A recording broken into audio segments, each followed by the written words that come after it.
Hi, I'm John Tangri, and today we're going to talk about helping underwater homeowners know all the options that they have when they're behind on their payments or in the middle of a foreclosure process.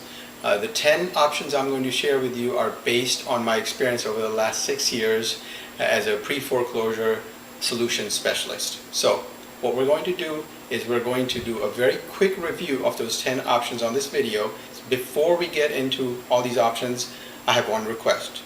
If you find this helpful and you like it, please share with as many people as you know who are either underwater or have behind on their payments in the middle of foreclosure process or have a foreclosure sale date set up. So together we can either help save their homes or we can help save their financial future. So let's talk about option number 1. It's called reinstatement of mortgage.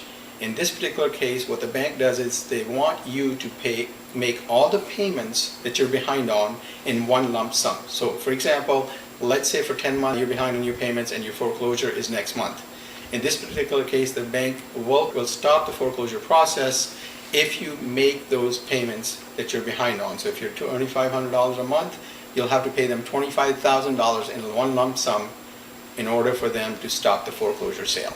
Option number 2 is called forbearance agreement. The way it works is instead of paying all those 10 payments in one lump sum, all you have to do is typically pay 5 up front, and then they'll take the other 5 payments and attach it to the back of the mortgage. So you'll have 5 more payments at the very end.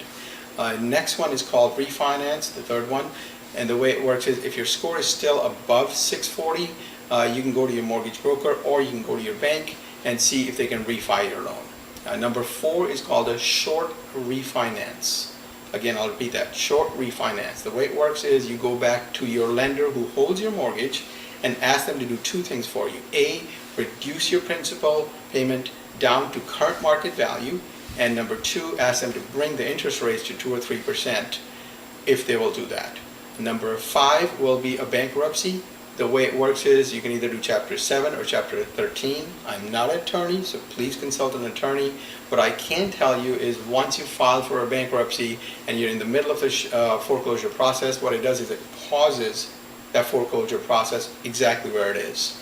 And during the bankruptcy, you have a couple of options to get rid of the property if you wanted to. But once the bankruptcy is discharged, then that foreclosure process starts from the point where it was frozen. So it continues that foreclosure process. Number 6 is going to be deed in lieu of. In this case, the bank will ask you to sign the deed of your property over to them. Now you're going to have to make payments to other things. You're going to have to provide a clear title for the bank. So if you're behind on taxes, behind on homeowners association, any liens you have to clear all that, pay out of pocket, and then give the clear title deed to the bank. If you have a second mortgage, that becomes a major issue. So if you just have one mortgage, it might work. 2 mortgages, usually not. Number 7 is going to be Homeowners Assistance Program, which is a government program to help out the military and federal government workers. And the way it works is that the bank will let either the military person or the federal worker go ahead and either not pay any payments for 12 months or pay low payments for 12 months. But it's a one-time deal. It can't be repeated over and over again.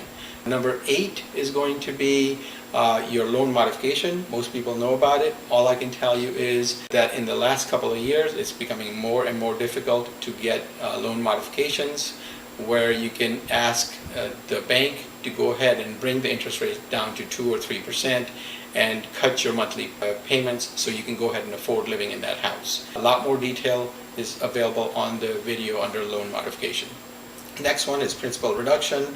You go to your bank and you say, look, here's what the value of my house is, here's what my mortgage is, can you please reduce my principal all the way down to current market value of my house? And the interest rate usually stays the same, but this can be a good option. Again, a lot more detail available on this particular option on the videos. And the last one, number 10, is going to be a short sale. And in this particular case, you essentially are selling your house for whatever the value of the property is today, and the bank is going to agree to that and say, look, we're going to go ahead and get rid of it, we're not going to foreclose on your house, and we're going to go ahead and forgive the difference of the mortgage that you owe them and whatever lower price the property sold for. Pretty good option. The last option, I'll just talk about it. A lot of people think this is a good option. It's called let it foreclose. I think it's the worst possible option you can ever have. Over the last 6 years that I've seen this, I've seen some devastating after effects, financial devastating after effects of people who just let it foreclose. All I can tell you is if you just let it foreclose, it's going to be a slow and painful slide down a very difficult financial future. I'm going to go back to the request that I made earlier during the video, which is if you like what you see and you find this helpful, please share with as many people as you know who are underwater and they're behind on their payments, or they have a foreclosure sale coming up, or they're in the middle of a foreclosure process. So together we can help them either their financial future or help them hopefully save their home. Thank you, and thank you so much again for spending time with us today, and I hope you have an enjoyable day. Bye.